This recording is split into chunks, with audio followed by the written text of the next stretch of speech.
자, 여러분 안녕하십니까? 오늘은 3월 2023년 3월 29일 오전입니다. 여러분과 이렇게 이제 직접 여러분과 이렇게 대면해서 여러분과 대화를 할 수 있는 기회를 만들게 돼서 너무나 감사하게 생각합니다. 그리고 여러분 반갑습니다. 그동안 제가 지난달 2월 25일 날 첫 그 영상을 올렸었습니다. 그 첫 영상은 사실은 그때부터 여러 가지 이제 현안 사안에 대해서 여러분들과 말씀을 나누면서 그렇게 교류를 하고 싶었는데, 제가 뭐 사실 유튜브에 대한 이런 그 실력이, 조작 실력이 영 미치지 못해서 주변의 도움을 받아가면서, 그리고 또 스스로 잠깐 짬을 내어서 이렇게 준비를 해봤습니다.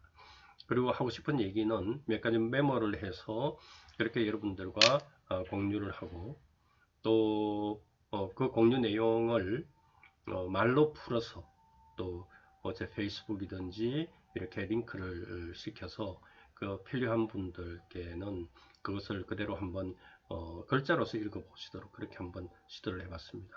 근데 그렇게 하니까 사실 너무 그 전파력이라든지 또 여러분들에 대한 어떤 전달력 같은 것들이 영 많이 못 미쳤습니다. 그래서 어떻든 여러분들과 그 직접적인 이런 소통을 하기 위해서 차일피일 그렇게 해야 되겠다고 이렇게 미루고 하다가 결국 이제 혼자서 또 이렇게 이것저것 이제 만져보면서 한번 시도를 해봤습니다.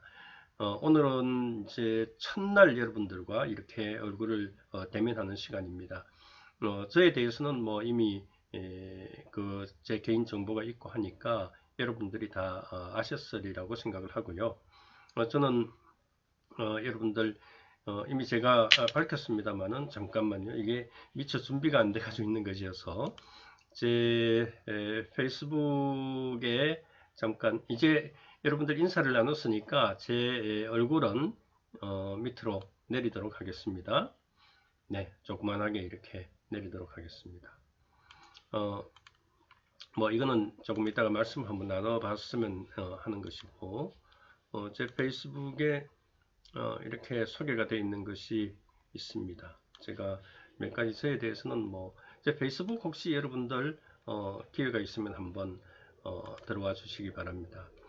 한번 보시죠. 제 페이스북의 첫 그 화면입니다. 이 첫 화면은 말이죠. 여기에 제일 상단에 있는 이 커버 사진 있죠. 이게 사실 제가 언제 이 사진을 확보를 하게 됐냐 하면은 제 고향 거창을 방문했을 때입니다. 저는 고향이 경남 거창입니다. 거창에서 국민학교 5학년 1학기까지, 당시는 국민학교였죠. 지금은 초등학교로 명칭이 바뀌었습니다만은 국민학교 5학년 1학기까지 이제 거창에 있다가 2학기 되면서 이제 부모님 직장을 옮기시는 것 때문에 제가 부산으로 이제 옮겼습니다.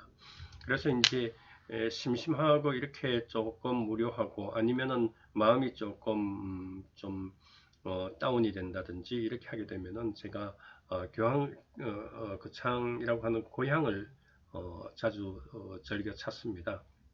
그런데 이때도 제가 고향을 갔을 때 이제 거창은 어느 도시가 대개 그렇듯이 중심가에 강을 끼고 있습니다. 그 강변에 이제 산책을 한다고 이렇게 산책길을 걷는데 갑자기 지나가다가 제가 다시 돌아섰습니다. 무슨 말씀이냐 하면은 뭔가 하는 이런 것을 발견을 했어요. 그래가지고 다시 와서 보니까 이게 우리 이 사진이 한반도 사진이잖아요.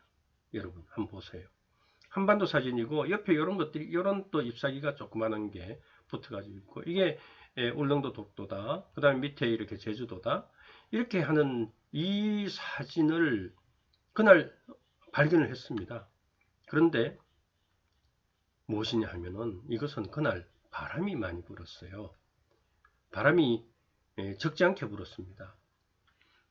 그런데 제가 이것을 사진을 급히 폰을 꺼내서 사진을 찍고 그러고 다시 몇 발자국 가다가 이것이 그대로 살아있느냐 하는 것을 보니까 벌써 바람에 날려서 이것이 없어져 버렸어요. 정말 이게 저는 저에게 이것이 그날 저에게 뭔가를 암시를 해주고 제가 정말 한 사람의 그냥 평범한 국민으로서 이렇게 지내고 있습니다만은 제 마음속에는 여전히 우리나라 대한민국에 대해서 안위를 걱정하고 또 우리 미래를 걱정하는 그런 마음을 제가 가지고 있는 것을 저 스스로 이것을 저에게 보여주셨다. 저는 이렇게 느끼고 있습니다.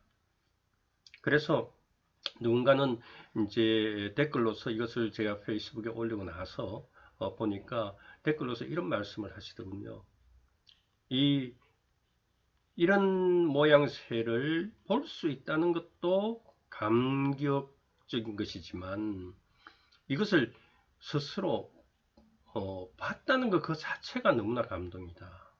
그런 마음을 가지고 있지 않으면 나라에 대한 사랑, 국가에 대한 애정, 또 국민에 대한 정말 그 가슴 아픈 이런 통렬한 심정을 가지고 있지 않으면은 이러한 것이 눈에 들어오지 않는다. 그냥 스치고 만다.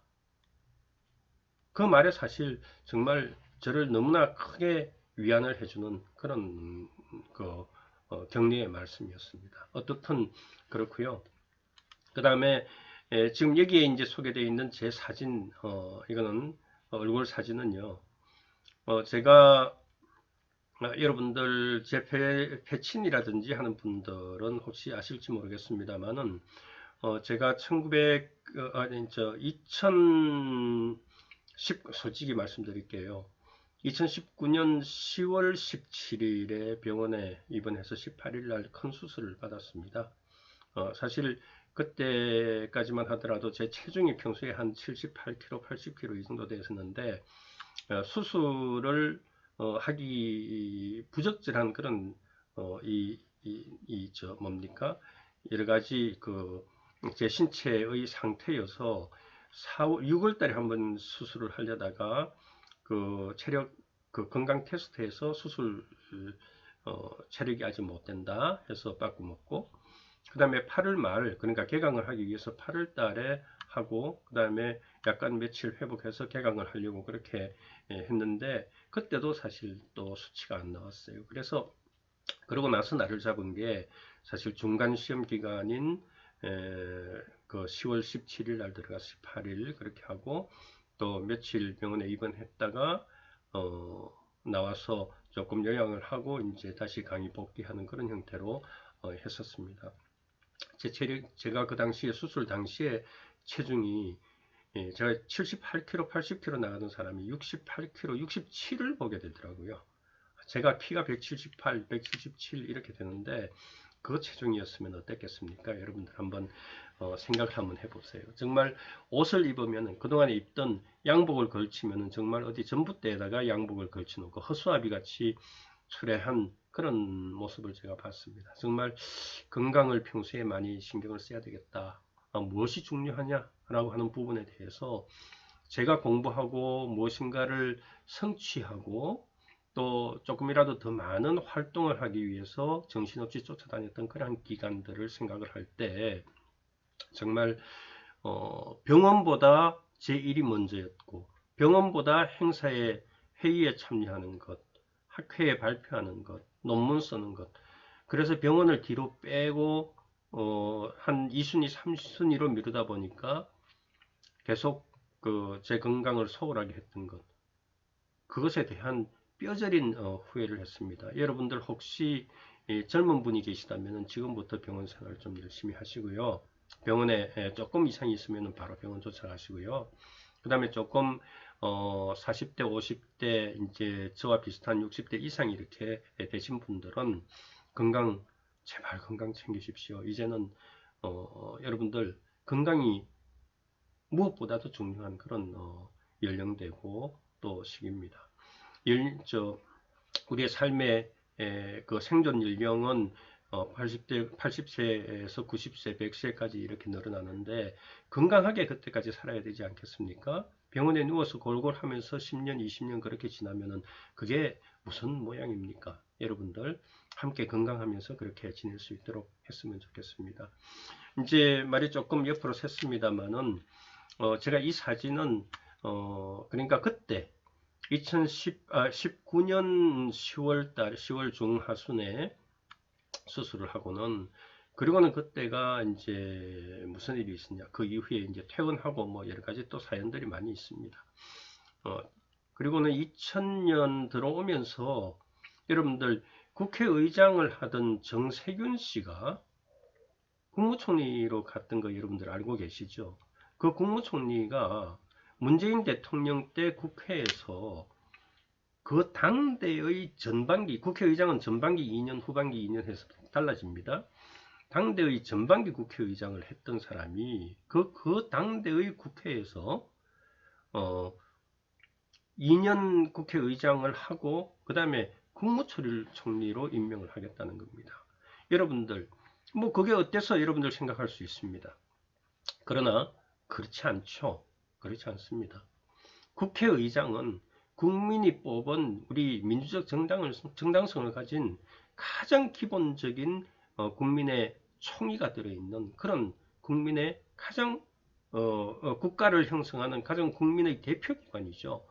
그 국민의 대표기관인 국회의 의장이라고 하는 것은 그래서 이제 의전서열이 대통령, 국회의장 이렇게 의전서열, 국가의전서열 2위가 되는 겁니다. 그런데 국민의 가장 대표자가 되는 사람이 국무총리가 된다? 국무총리는 대통령의 바로 직속에 있는 행정부의 2인자죠. 아무리 이제 책임 총리제니 뭐 해서 권한을 넘겨준다 하더라도 국무총리는 행정부, 집행부의 수반인 대통령의 밑에 있는 2인자입니다. 국가의전서열로는 5위, 6위로 이렇게 밀려버립니다. 대통령, 국회의장, 그 다음에 법원사법부, 그 다음에 중앙선관위원장, 그 다음에 국무총리 이런 순으로 해서 뒤지기 때문에 이 국회의장 서열이 그것도 같은 당대에 그렇게 가는 것은 국민을 무시하는 것이다.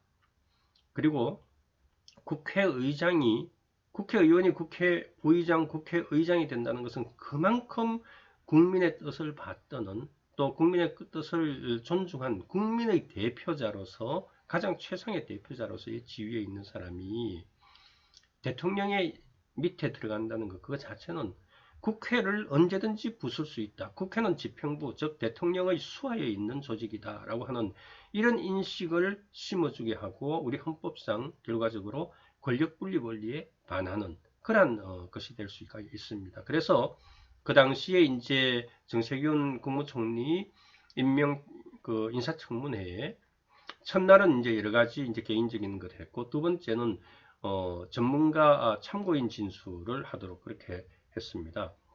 그때 제가 이제 참고인 진술로 해서 이것은 국가의 근본적인 근간을 뒤흔드는 것이다. 그래서 가능하면은 이것이 뭐 위헌이다 이렇게 보기까지는 뭐 어렵겠습니다만은 적어도 권력분리 원칙에는 반하는 것이다. 국민을 무시하는 것이다. 해서 하겠지만 어차피 임명은 강행하겠지만은 그래도 그렇게 하지 않았으면 좋겠다. 또 임명을 하더라도 이 문제는 스스로 인식을 하면서 앞으로 국무총리 직무를 수행을 했으면 좋겠다. 국민의 뜻을 거스르지 말라 라고 하는 그런 그 인사청문회에 나가서 제가 했던 그 장면을 마침 뉴스원 기자, 사진기자께서 그 사진을 그래도 참 보기 좋게 이렇게 잘 찍어 주셨습니다. 그래서 이 사진을 제가 참 좋아하는 사진인데요. 여러분들 이렇게 제가 해뒀습니다. 저는 여러분들 어떻든 이제 지금 현재는 이렇습니다. 제가 여기 간단한 몇 글자, 50글자인가 이렇게 되어 있는 소개에는 현재 제가 경북대 로스쿨 교수고 2012년부터 14년까지는 우리 로스쿨 출범하고 나서 제가 3대 원장으로 로스쿨 원장을 했었습니다. 그 다음에 제가 독일 뮌스터 대학교 법과대학에서 박사학위를 정말 우리 만 나이로는 29세가 안 된 28점 한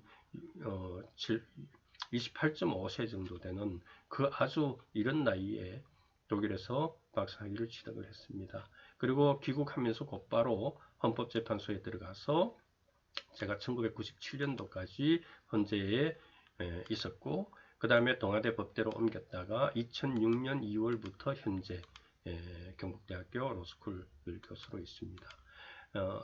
뭐 여러 학회에 또 관여를 했습니다만은 현재는 사단법인 한국부패방지법학회 회장으로 지금 학회를 꾸려가고 있습니다. 밑에는 뭐 이제 제가 그 이전으로는 뭐 부산의 경남 거창 출신이다.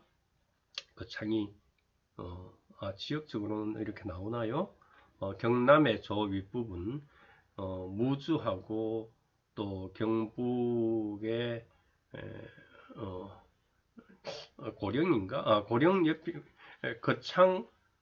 거창, 함양, 진주 이렇게 되고, 또 이쪽으로는 거창, 합천, 또 고령, 대구 이렇게 되죠. 그런데 지리적으로는 참 제가 대구나 서울 쪽으로 가야 되는 것이 제가 이 거창의 지리상으로는 그렇게 그것이 뭐 그렇게 많이 이주를 하는 것인데, 저는 어떻게 부산으로 어쨌든 가게 됐습니다. 그래서 부산의 남천 국민학교 초등학교를 졸업했고, 또 성지중학교, 또 부산동고등학교 졸업을 했습니다.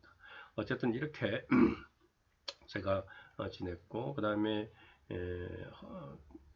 독일에서 학위를 하고는 헌재의 헌법연구관보 국가직 사급입니다. 그 다음에 공부담당 연구관으로서 그렇게 활동을 했었는데, 그때 했던 분들이 지금 정치권에도 참 많이 있습니다. 여러분들 최근에 우리 김종혁 중앙일보 그 기자 출신 국민의힘 비대위원으로 들어갔던 김종혁 기자도 제 헌재의 공부담당 연구관으로 있을 때 저와 제가 이제 많이 종종 뭐 아주 친했다기보다는 종종 그렇게 교류를 하고 제 방에 들러서 사건에 대한 그런 어떤 사건 해설이라든지 이런 것과 교류도 많이 하기도 했습니다. 그 당시에 이제 헌재에서 공부담당 연구관이라고 하는 것을 제가 있을 때 초기니까요.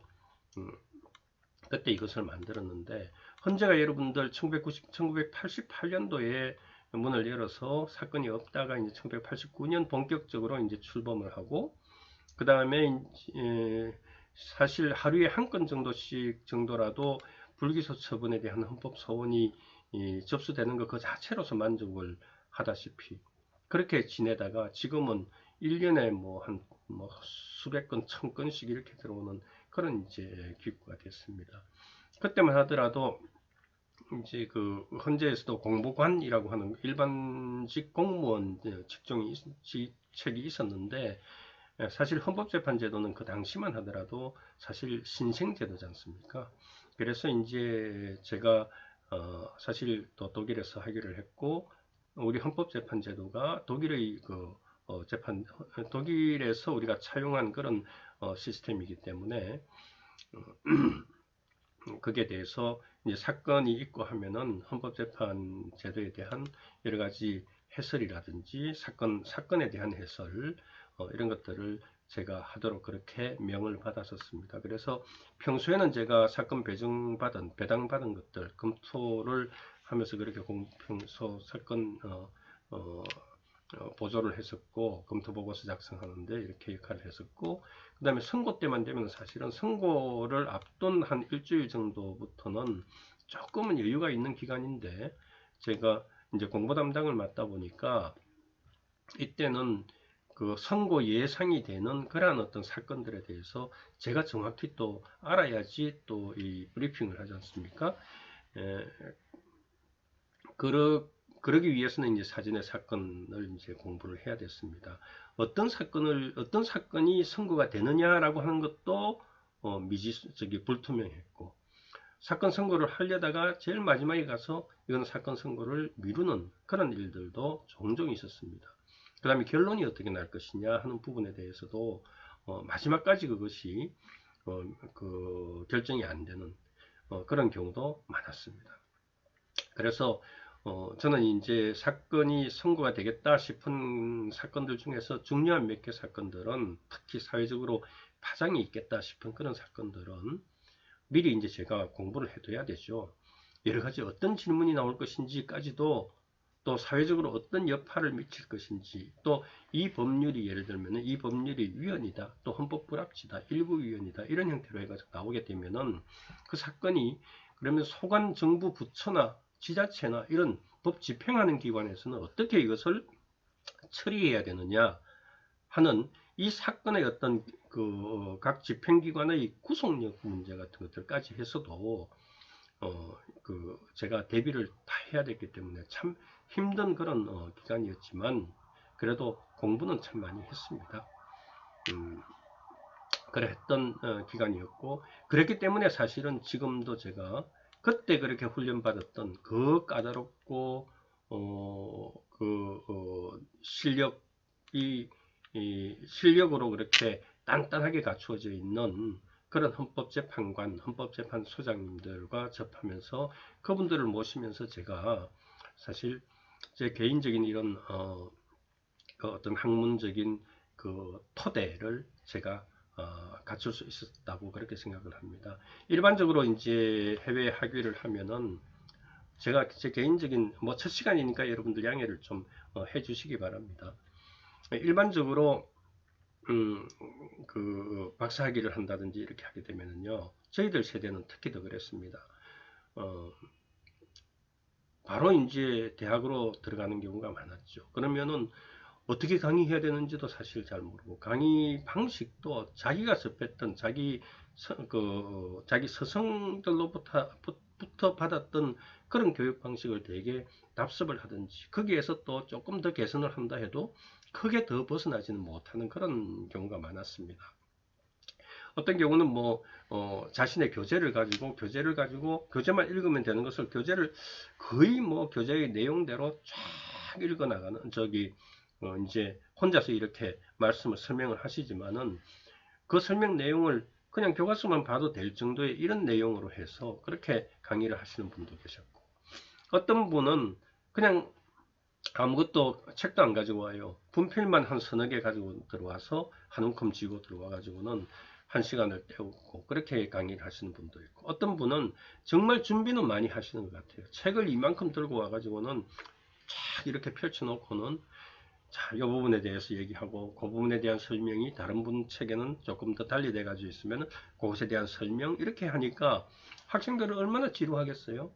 그런 교육을 받았던 우리가 그렇게 되게 답습을 많이 합니다. 대학에서 그런 과정, 그런 답습하는 강의를 사실은 우리 대학 교수들도 특히 이제 법학 분야에 있어서, 또 제 분야에 있어서는 더더욱이 그런 강의를 많이 했는데, 저는 그래도 정말 다행입니다. 그런 강의는 나는 하지 않겠다라는 생각을 했었고, 그 다음에 독일에서 강의했던 여러분들의 그런 어떤 독일의 유명 교수님들의 강의들, 그 다음에 세미나 하는 것들, 또 시험을 통해서 그렇게 공부하는 그런 어떤 방식, 이것들을 이제 제가 내가 강의할 때는 많이 바꿔야 되겠다 하는 이런 생각을 가지고 왔었고, 그 다음에 또 헌재에서 그렇게 경험했던 실무적인 여러 가지 기간을 제가 한 7년 반 정도 그렇게 했었는데요.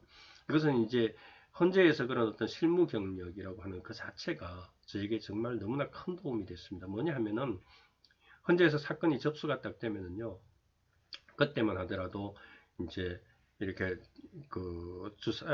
주사위로 해가지고는 사건 들어오면은 재판관 배정을 합니다. 몇 번 해가지고 어느 재판관 사건 배정을 합니다. 사건 배정을 하면은 이제 그 밑에 배속돼 있는 이제 연구원들이 이제 1차적인 그런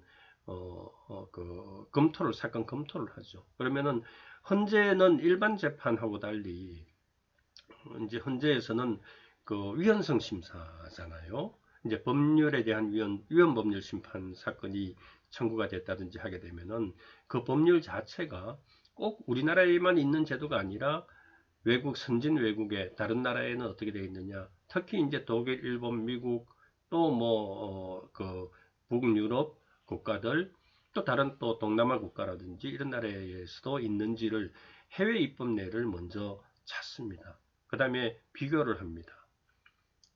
또 그것이 유사한 것이 있으면 또 그 역사적인 각 국가의 어떤 입법 역사적인 그런 어떤 연혁적인 그 제도의 베이스, 또 그 각 나라의 풍토까지도 이제 준비를 합니다. 그리고 이제 국내법에 대한 또 입법 영역에 대한 것, 그 규정이 도입이 되고 또는 처음엔 도입 안 됐는데 왜 중간에 도입이 돼서 이것이 위헌 논란을 일으키느냐 하는 문제. 또 관련 또 판례들이 있으면 판례 정리, 찬반, 이렇게 해서 사실 그 하나가 이미 하나의 논문 이상이 될 정도의 그런 어떤 자료를 축적합니다. 보고서를 그렇게 축적합니다. 이 보고서를 만들기 위해서 자료를 이제 수백 페이지, 막 1000페이지씩 되는 이런 자료집을 만들어서 함께 해가지고 이것을 보고서를 만들어서 우리 재판관님께 드리면은 그 재판관님들은 이제 만족하시면은 그것을 또 다시 부수를 또 늘려가지고 재판관 회의, 다른 재판관님들께도 공유하는 형태로 해서 재판관 회의에 올립니다. 그 재판관 회의를 우리가 평의라고 합니다. 그 평의에서 이제 심리를 하고 결론 내리고, 그렇게 해서 이제 위헌이냐 합헌이냐라고 하는 것만이 아니라 헌법 불합치, 또 일부 위헌, 또 일부 합헌, 또 소위 요즘은 잘 안 합니다만은 한정위헌, 한정합헌 뭐 이런 이제 것들을 가지고 많이 다투기도 했습니다. 그것이 모두 다 우리나라에만 있는 것이 아니라 외국에도 이제 있는 그런, 특히 독일에도 있는 그런 헌재 결정 유형이기 때문에 그 결정 유형에 대한 연구, 또 그것이 어떤 그 법적 효력을 갖게 되느냐라고 하는 이런 문제 같은 것들도 이제 함께 검토를 한 바가 있습니다. 뭐 말씀이 참 이제 그것이 사실 제가 교수를 하는 그런 생활에 있어서도 상당히 큰 도움이 됐다라고 하는 그런 말씀을 드리고자 하기 위함입니다. 그래서 제가 이제 단순히 교과서적인 이런 내용도 있습니다만은, 그래서 저는 이제 강의를 할 때 학생들과 교류를 하면서 그럽니다. 이게 전체적인 내용은 이렇다, 교과서적인 내용. 이것이 실제 법제화는 어떻게 구성이 되어 있다, 또 더 나아가서 이것이 이제 판례는 또 어떻게 되어 있다라고 하는 것들을 전체적으로 이제 우리가 그 개괄적으로 공부하는 그런 형태의 이제 우리가 강의 방식을 제가 채택을 하고 있고, 또 논문을 쓰더라도 그런 방식으로 저는 접근을 해왔습니다. 어떻든 이렇게 이제 제가 해왔다는 것을 말씀을 드리는 것은 단순히 제가 바라보는 이 세상은 단순히 학위 논문만 받고 박사 학위만 취득을 하고, 정말 이제는 또는 변호사 자격만 취득하고 이 사회에 나와서 무엇이든지 할 수 있다고 하는 이런 자격증을 얻었기 때문에 앞으로는 이제 나를 과시하는 이런 그 일을 하는 것이 얼마든지 가능하다라고 하는 그러한 것에서 벗어나야 된다 하는 점을 말씀을 드리고자 했던 겁니다. 네, 그런 정도로 여러분들 이해를 해주시고요. 제가 추가로 이제 말씀드리고 싶은 것은 조금 말씀이 길어졌습니다만은, 잠깐만요. 여러분들, 제가 첫 시간이니까 그냥 뭐 조금 전에 제 그 사적인 이런 의견을 말씀드리는 것을 말씀을 드리고, 사실은 여러분들과 이제 앞으로 지속적으로 교류를 하는 것이 좋지 않겠는가라고 하는 그런 생각을 했습니다. 그래서 장황하게 이제 저에 대해서 말씀을 드렸고, 그렇게 또 말씀드리지 않았던 것들은 앞으로도 기회가 있으면은 또 말씀을 드릴 수 있도록 하겠습니다. 그래서 첫 번째 시간에 제가 여러분들과 무엇을 가지고 교류를 할까, 말씀을 나누어볼까 하는 생각을 해봤습니다. 여러 제가 썼던 뭐 시사적인 이런 글이 많이 있습니다만은 이 글이 생각이 났어요. 뭐냐면 이게 2016년 이제는 개헌이다라고 하는 짤막한 그 목요 일원, 이게 법률신문의 오피니언 냈었던 그런 글입니다. 글자 양은 뭐 조그마한 이런 그 글로서 되어 있기 때문에 분량의 제한을 받고서 그렇게 썼던 것이었습니다만은 그래도 너무나 함축적으로 엑기스만 쫙쫙 뽑아낸 그런 글이었습니다. 이 글이 생각이 나서 여러분들과 이것으로서 교류를 하면서 첫 시간을 그렇게 여러분들과 인사 나누는 시간을 가지려고 그렇게 마음을 먹었습니다. 제목은 이제는 개헌이다 라고 하는 겁니다. 날짜는 언제 쓴 것이냐? 2016년 11월 24일이었습니다. 이때가 여러분들 언제인지 어떤 시기였는지 혹시 여러분들 생각나시나요? 여러분 생각나십니까? 박근혜 대통령 곤욕을 치르던 그런 시기였죠. 그때 저는 제가 이 글을 선택을 한 이유는 저도 정말 그 당시에 촛불이라고 하는 부분에 대해서 광화문의 촛불 세력들 또 당시에 뭐 지금 와서는 참 많이 후회하기도 합니다만은 그 당시에 소위 그 최서원 씨라고 하는 분에 의해서 국정이 농단됐다라고 하는 그래서 박근혜 대통령을 몰아내기 위한 그런 작업이 그들의 오랜 그 계획적인 소위 기획에 의해서 이루어진 것이다 라고 하는 것 누가 그렇게 다들 인식을 했겠습니까? 정말 그때만 하더라도 정말 힘들었던 시기였고 또 세월호 사건이 있고 나서 대통령을 몰아내기 위한 하나의 어떤 총체적인 언론까지 나서가지고 그렇게 대통령을 몰아내기 위한 그런 작업이 시도됐던 기간 아니었습니까? 정말 그 시기에 저도 이 내용 글 중에는 제가 지금 와서 반성하고 하는 그런 부분도 그 내용 중에 있으니까 그 부분에 대해서 여러분들 양해를 좀 먼저 구하면서 이거를 한번 되새겨 보려고 합니다. 아주 짧지만은 몇 가지의 이제 임팩트 있는 그런 내용들이 있으니까 제가 읽어가면서 조금 보충적인 말씀을 드리도록 그렇게 해볼게요. 요 시기입니다. 박근혜 대통령이 세월호 사건으로 몰렸던 그 시기입니다. 그래서 이제 저는 그렇게 생각을 했어요. 우리나라는 여기서 이제는 개헌이다 라고 하는 부분에 대한 기본적인 제 소신은 우리나라는 헌법이 5년 단임제 대통령, 5년 단임 대통령제 헌법이라고 하는 것 때문에 우리나라가 너무나 많은 문제가 발생을 하고 또 많은 것을 포기해야 되고 또 달리 말하면은 많은 부조리가 생기는 것이 바로 5년 단임제라고 하는 것 때문이었습니다. 그런데 이제 그렇다고 해가지고 이 5년 단임제라고 하는 것을 포기를 하고 개헌을 해야 되느냐?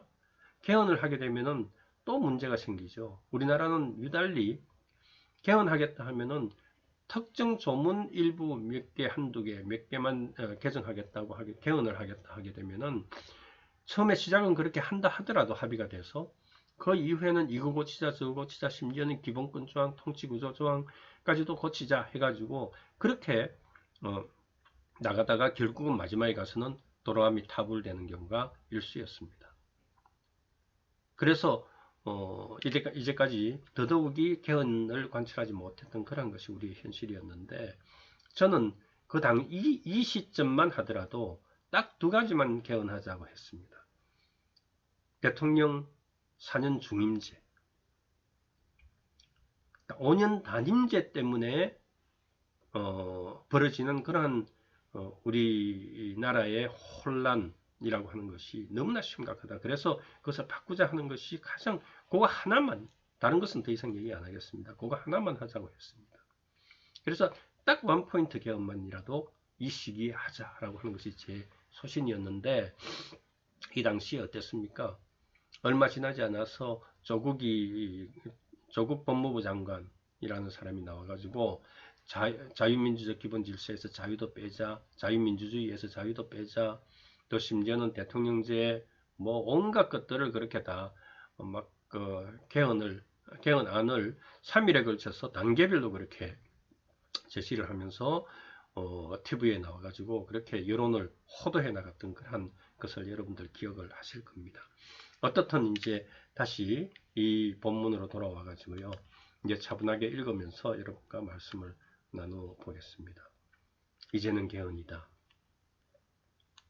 박근혜 퇴진 이 직전의 여러분들 모습을 한번 상상을 해보시면서 한번 들어봐 주세요. 6.29 선언과 국민들의 환호성을 들은 것은 독일에서였다. 6.29 선언이 1989년인가요? 아니 1987년인가요? 전두환 퇴진과 50 헌법의 몰락도 그곳에서 지켜보았다. 독일에서 이 당시 제가 1985년 9월부터 1989년 7월 말까지 제가 독일에 있었습니다. 그러니까 1987, 8년 요 당시의 시기를 기억하는 겁니다. 그렇게 출범한 6공화국 헌법 하에서 몇 명의 대통령을 거치며 30년 세월을 앞두고 있다. 벌써 30년이 아니라 이제 2016년이니까 그건 한 8년, 9년 이렇게 이제 7, 8년 지났죠? 그것을 고려해서 봐주십시오. 그런데 지금 이 시기에 국민들은 또다시 광장으로 나섰다. 기억은 충격이다. 1979년 11.6 대통령 시해, 80년 5.18 광주 유혈 진압 사건은 잊을 수 없는 악몽이었다. 제가 서울에 있었습니다만은 고향이 광주였던 친구들은 고향에 가니 동생이 형님이 총에 맞았다며 울부짖었다. 서울에 남은 나도 서울역 광장에서 광화문 광장에서 경찰의 곤봉과 최루탄을 피해 도망가다가 숨은 어느 골목에서 최루탄 파편에 찢겨 엉킨 머리칼의 핏덩이를 떼어냈었다. 그러다가 홀연히 독일로 가버렸다. 제가 독일로 갔던 것이 1985년 여름이었습니다. 민주화 열기는 전두환 세력의 무릎을 꿇렸다. 눈시울을 붉히며 목숨을 걸고 쟁취했던 민주주의를 다시 생각한다. 그때 참 재밌는 얘기 하나 할까요? 그렇게 서울역 광장에 뭐 여러 차례 그렇게 나가가지고 매일같이 그 최루탄 냄새를 견디면서 그렇게 저도 그 자리에 함께 했었습니다만은 경찰 곤봉 그다음에 또 그때 백골단이라고 하는 그런 어떤 사법 경찰들 혼나서 그렇게 쫓겨다니고 했었습니다. 골목 막 도망가고 앞도 안 보이고 하는 상태에서 무작정 그냥 도망을 가는데 얼지로 육강가 어느 골목에서 열심히 막 그냥 도망을 갔거든요. 그런데 한참 도망가다가 옆을 쳐다보는데 또 도망가는 사람들이 여러 명이 있었어요. 그런데 얼굴이 익숙한 사람이 있었습니다. 제 고등학교 동기였어요.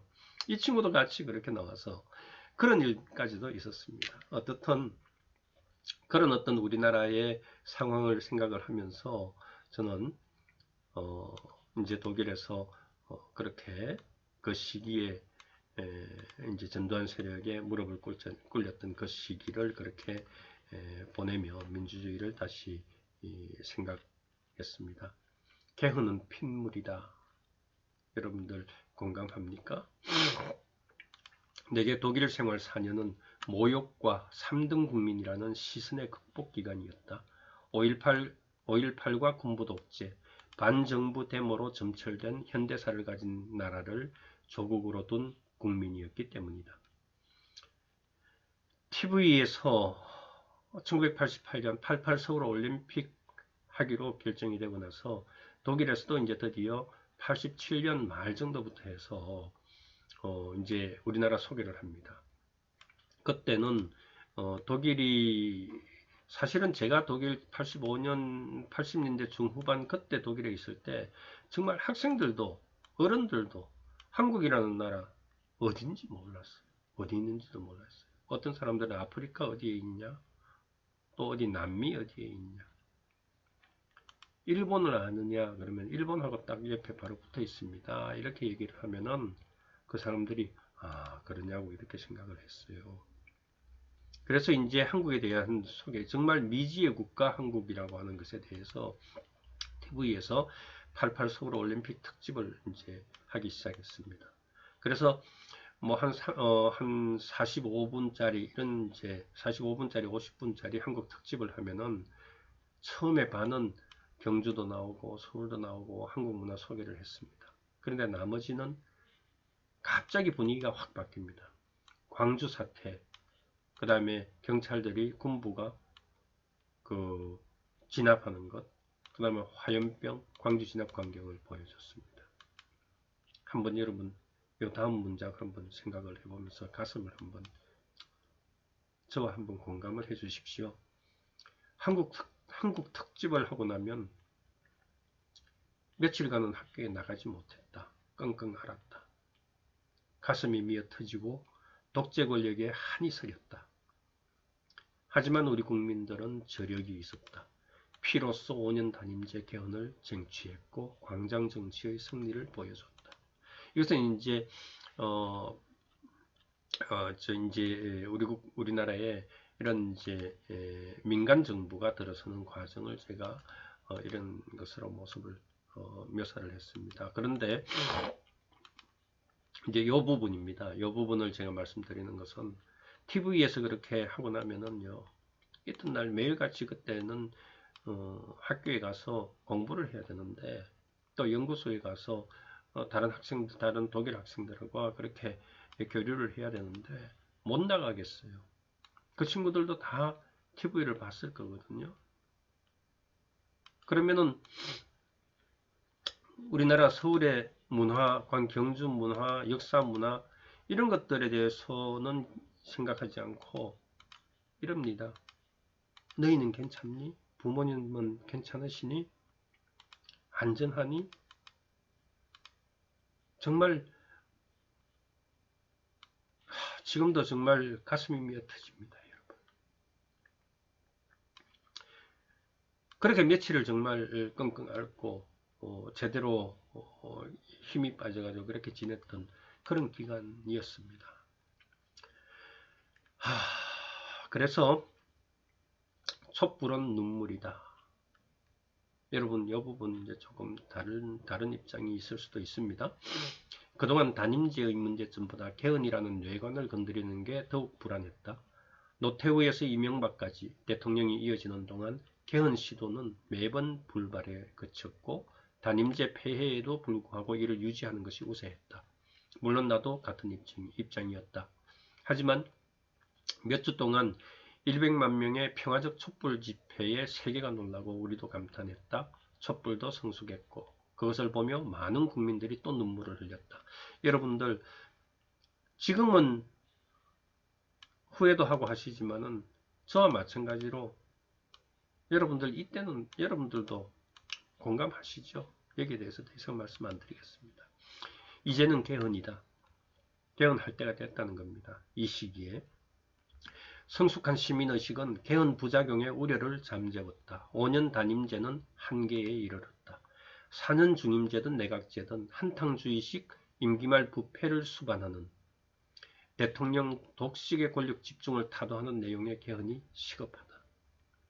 여러분들 이 말은 5년 단임제 국가가 되니까 처음에 1년 대통령 되자마자 그때부터 부패하기 시작합니다. 처음 1, 2년 바짝 하다가 그 다음부터는 권력 후반기 말기로 들어갑니다. 그러면은 대통령의 의지와 상관없이 그 밑에 들어갔던 같은 멤버들은 부패하기 일쑤입니다. 여러분들 충분히 공감하시는 내용이라고 생각을 합니다.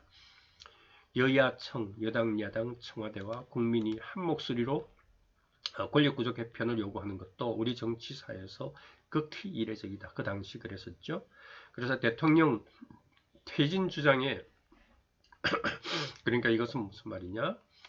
개헌 주장을 하게 되면은 당시에 박근혜 대통령 퇴진 주장에 동력을 떨어뜨린다는 그런 정치적 계산으로 개헌론을 접근해서도 안 되고 당리당략으로 우왕좌왕하는 국회에만 이를 맡겨둘 수도 없다는 것이었습니다. 더 이상 개헌 논의를 뒷전에 물려둬서는 안 된다. 이렇게 제가 정리를 했었습니다. 아주 짧은 글이지만 여러분들 사실 그 당시까지 제가 살아온 모든 것이 이 글 안에 함축되어 있는 것이라고 이렇게 보시면 될 것 같아요. 저는 이 글에서 특히 말이죠. 12억을 겪으면서 그 이후에 그런 과정, 그 다음에 전두환 정권 하에서 유학 나가는 것까지도 유학 시험을 거치고 또 교육받으면서 그렇게 해가지고 나갈 수밖에 없었던 그런 그 해외 유학 과정까지 정말 또 당시 유학했던 독일에서 일반 국민들의 경험, 그 독일 국민들과의 관계에서 느꼈던 이런 경험들, 이런 것들 생각하면 정말 지금도 이 글, 짧은 글이지만은 반도 못 읽으면서 정말 가슴이 너무나 아프고, 제 눈에는 눈물이 서려집니다. 제 그런 경험이 있었어요. 처음에 갔을 때 한 의학과정 다닐 때였는데요. 독일 뮌스터 시내에서 이제 의학과정이 아주 중심가에 있습니다. 거기서 버스를 타려고 이제 제가 기다리고 있었어요. 그런데 한 80, 90대는 독일에는 뭐 그런 할머니들도 자전거를 타고 다니시니까 이렇게, 그런데 그 당시에 아마 한 80대 이상은 된 그 아주 정말 노할머니였어요. 저 한 3, 40m 전부터 저를 쳐다보면서 얼굴을 화하게 하면서 화사하게 저를 쳐다보면서 끄떡끄떡 하면서 이렇게 걸어오시는 거예요. 걸어오시다가 이상해서 제가 주변을 둘러봤죠. 혹시 저분이 아는 분이 있나. 그런데 그 주변 버스 타는 기다리는 사람은 저 혼자밖에 없었어요. 그런데 저한테 가까이 이제 오면서 보헤어 콤멘지 그러는 거예요. 보헤어 콤멘지 어디서 왔습니까? 어느 나라에서 왔냐고 그래서 그냥 뭐 모른 척하고 넘길 수도 있었는데 아우스 코리아 그랬죠. 아우스 젯 코리아 그랬죠. 젯 코리아? 그래서 네벤데요. 네벤 야판 그랬죠. 일본 옆이라고 했죠. 그랬더니 이 사람이 갑자기 안색이, 외국 사람들 안색이, 얼굴 근육이 금방 바뀌는 거 여러분들 아시죠? 화사한 얼굴에서 갑자기 탁 경직이 되면서 얼굴을 싹 돌려서 그냥 가버리더라고요. 그때 제가 느꼈던 그 감정, 야, 정말 우리나라가 외국에서 어떻게 지내고 어떤 인상을 우리나라 대한민국이 그렇게 받고 있느냐. 그랬을 때 그 이후에 이런 그 88 올림픽 한다고 그렇게 해서 우리나라 특집하고 했을 때 그 사람들이 어떤 마음을 가졌을까라고 하는 것을 생각해 보면은 정말 가슴이 쓰립니다. 그래서 그 이후에 이제 제가 한국에 와서 혼자 있다가 또 학교로 옮기고 이렇게 했을 때 우리 아이들을 데리고 이제 그 독일 여행을 간 적이 있는데, 그때 우리 아이들은 정말 얘들은 국제화 돼가지고 있는 애들이었어요. 뭐 제가 있을 당시만 하더라도 정말 어디 제가 주머니에 돈이 있으면서도 시내에 카페에 들어가서 커피 한 잔을 내고 그 가로에 있는 거기 앉아서 제가 커피를 한 잔 마실 수 있는 그 용기가 안 생겼어요. 그만큼 여기저기서 저에 대해서 동양인, 아무도 잘 모르는 나라에서 온 동양인에 대한 그 시선이 너무나 사실 무겁게 느껴졌기 때문입니다.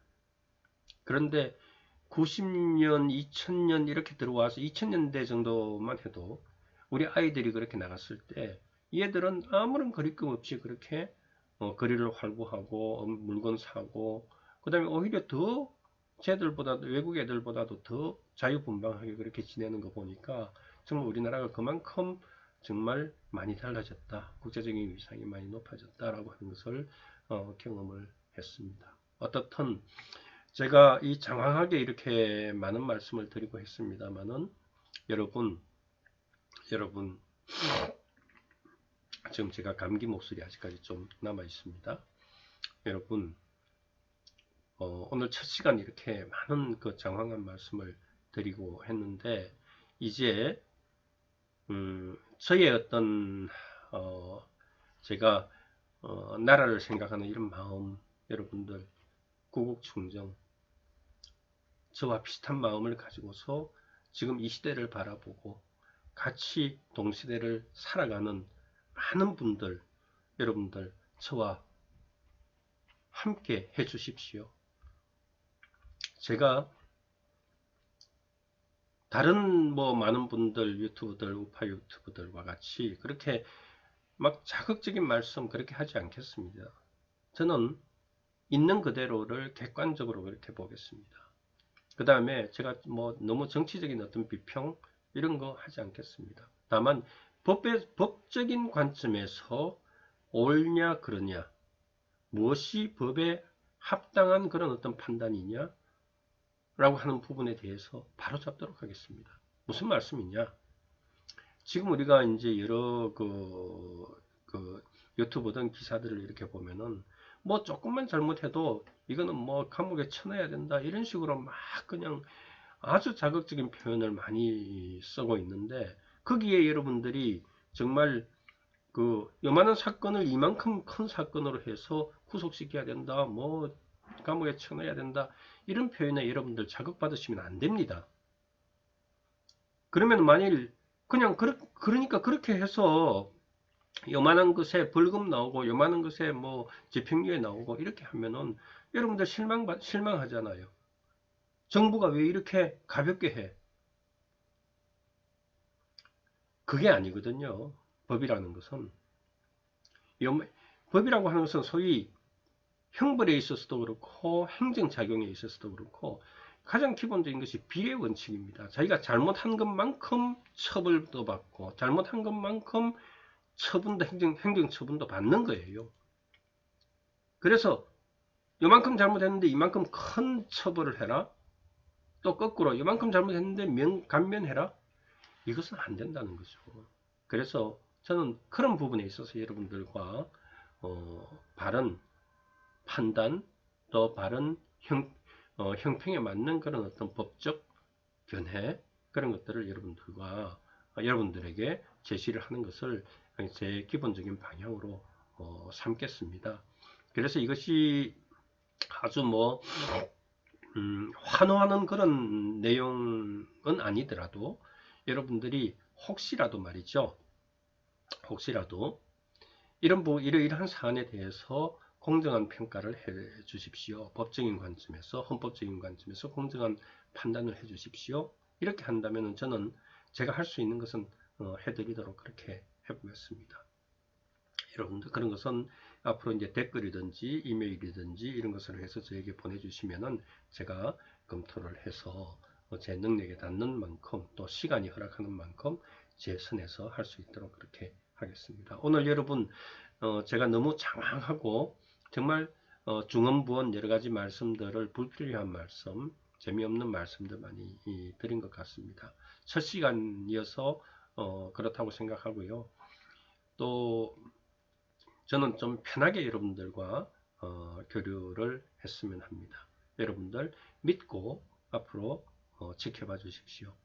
오늘은 이렇게 마무리하겠습니다. 오늘이 며칠이었죠? 3월 29일 수요일 오전 시간이었습니다. 여러분 오늘 이렇게 마무리하겠습니다. 감사합니다.